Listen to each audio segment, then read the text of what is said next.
Salve galera, tudo bem com vocês? Aqui Thiago Moretti, o professor tatuado, e esse vídeo, já tô avisando vocês, vai ser polêmico. Talvez eu perca seguidores, mas eu não vou deixar de falar, porque a gente precisa fazer uma autocrítica dentro dos setores da esquerda, dos setores progressistas, do que foi essa eleição que a gente acabou de vivenciar e que ainda estão acontecendo em algumas cidades com segundo turno por aí. Quem me segue, quem me assiste, eu acho que conseguiu captar que a gente faz uma luta não partidária, mas pela questão de justiça social e igualdade pelo nosso país. E eu vou colocar um dedo na ferida aqui, e eu acho que é mais do que necessário, porque vamos falar a real, tá muita babação, tá muita gente batendo no peito orgulhosa dizendo que foi uma campanha boa, e a gente sabe que não foi em muitos lugares, e precisamos falar a respeito, porque se não fizermos essa crítica, a gente vai entregar o nosso país pro fascismo, pra extrema direita nas eleições de 2026. Anotem o que eu tô dizendo aqui, ou a gente reage, ou a gente vai seguir para caminhos que eu não gosto nem de pensar que pode acontecer. Fica aqui comigo nesse vídeo, mas antes curte, compartilha, ativa o sininho. Bora fazer chegar o maior número de pessoas porque o assunto é importante. A gente precisa falar a respeito da postura dos partidos de esquerda e progressistas nessas eleições. Não foi segredo para ninguém que os partidos de centro tiveram os melhores resultados. E esses partidos têm uma facilidade porque eles trabalham em cima do muro. Se tá numa região como a nossa, por exemplo, vou citar a cidade de Chapecó, em Santa Catarina, que o prefeito eleito foi o João Rodrigues, que é do PSD. É um cara de partido de centro, aqui ele joga como se fosse um cara desses conservador, da extrema-direita. Se a gente for colocar, por exemplo, o Paz lá no Rio de Janeiro, recebeu o apoio da galera progressista e já tem um entendimento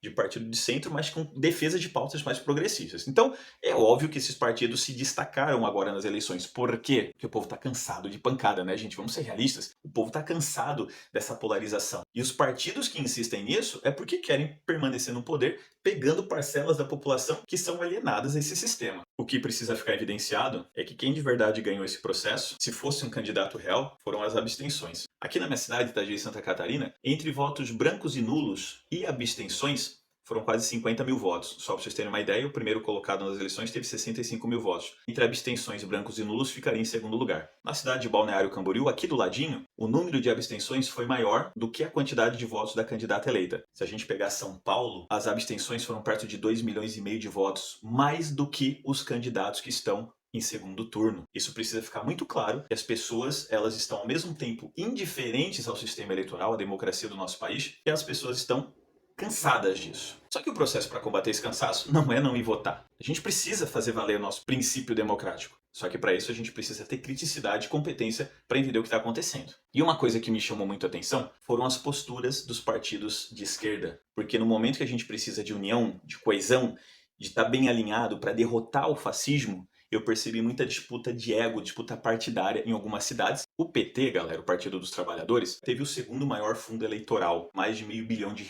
Primeiro de tudo, eu não vi nenhum princípio de transparência de como que esse dinheiro foi dividido. A impressão que dá é que se você tem apadrinhamento, se está mais perto de quem tem mais poder ou não, parece que você ganha. Na minha cidade, Itajaí, Santa Catarina, para começo de conversa, não teve candidatura para majoritária, para prefeito. Fizeram um rolo. Para mim, a palavra que se tem, tá? É como se fosse um golpe dado e simplesmente a gente ficou numa cidade extremamente importante. A gente não teve candidatura para votar da esquerda por conta, tem gente que diz incompetência, eu não sei se foi algo estratégico. E os candidatos a vereador, só para você comparar, candidatos do PL receberam entre 50 e 120 mil reais. Candidatos do Partido dos Trabalhadores, alguns receberam 6 mil, alguns 13 mil. Teve candidato, por exemplo, Lucas Lima, que é sobrinho do Décio Lima, vocês devem conhecer, político antigo do PT aqui em Santa Catarina. O sobrinho dele recebeu aí perto de 35 mil reais logo no início da campanha, porque isso faz diferença, tá, galera? Recebeu dinheiro no início da campanha, pagar as contas ou no final da campanha é bem diferente. Teve uma candidata, a Cléo, ela sim, vou falar real pra vocês, tem um histórico dentro do partido, foi candidata em 2022 com uma quantidade de votos considerável, candidata a mulher, merece sim ter um protagonismo ali enquanto candidata a vereadora, mas pelo que eu vi no site Divulga Candidaturas, ela recebeu mais de 80 mil reais para a campanha dela. E aí você percebe, 80 mil, o sobrinho do Décio Lima recebeu seus 35 mil, teve candidato que ficou bravo, ficou assim, cara, eu não entendi nada. Porque você vai atrás do cara, às vezes filia no partido, e de repente abandona um cara dentro de uma candidatura tão importante. Por que candidato tal recebeu tanto dinheiro? Por que não foi um processo isonômico, que é o que o PT defende de tantas formas diferentes? Falta organização, parece que essa galera deixa pra se organizar aos 49 do segundo tempo lá, quando tá estourando a campanha eleitoral. E aí é o seguinte,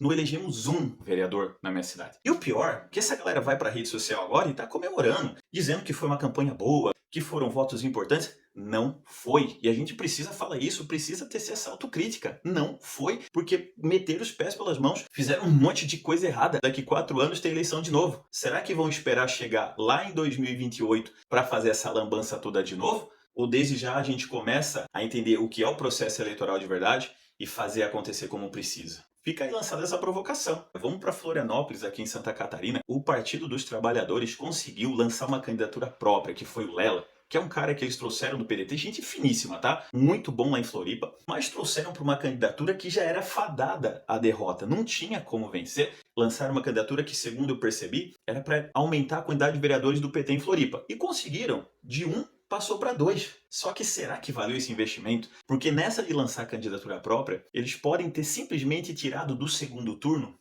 o Marquito, que era o candidato do PSOL, um cara extremamente competente e tinha muita chance em Floripa. E aí foi uma campanha que o PT investiu mais de R$ 1 milhão na candidatura do Lela. O Marquito, no final das contas, não conseguiu ir para segundo turno. O candidato alinhado à extrema-direita venceu logo em primeiro turno e o PT conseguiu aumentar um vereador. Eu fico pensando comigo que se fosse uma campanha coesa, unida, eles com certeza poderiam ter colocado o Marquito em segundo turno. Agora a gente podia estar fazendo campanha para eleger um candidato progressista na Ilha de Santa Catarina e poderia sim o PT ter eleito aí, quem sabe, 3 vereadores, quem sabe 4. Essa falta de coesão, de união, parece que tem gente que está nessa disputa não pela questão ideológica de um mundo melhor.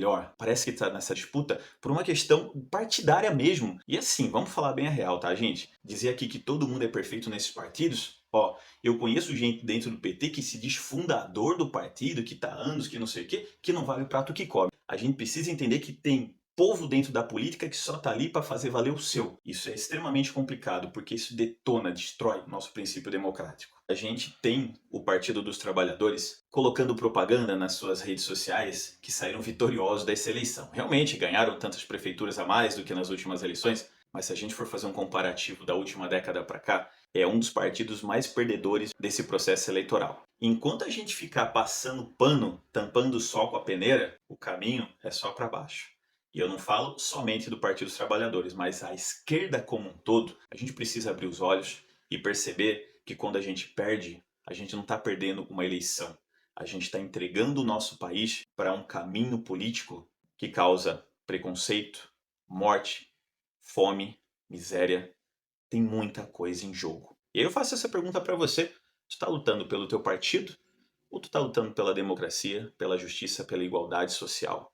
Fica essa provocação no ar e a gente tem mais 2 anos, mais 4 anos pela frente para definir os rumos do nosso país. Se você gostou desse vídeo, curte, compartilha, bora fazer chegar o maior número de pessoas possível. Se não gostou, coloca aqui nos comentários, bora debater, vamos fazer acontecer, mas a gente precisa falar a respeito disso. Aquele abraço e até o próximo vídeo.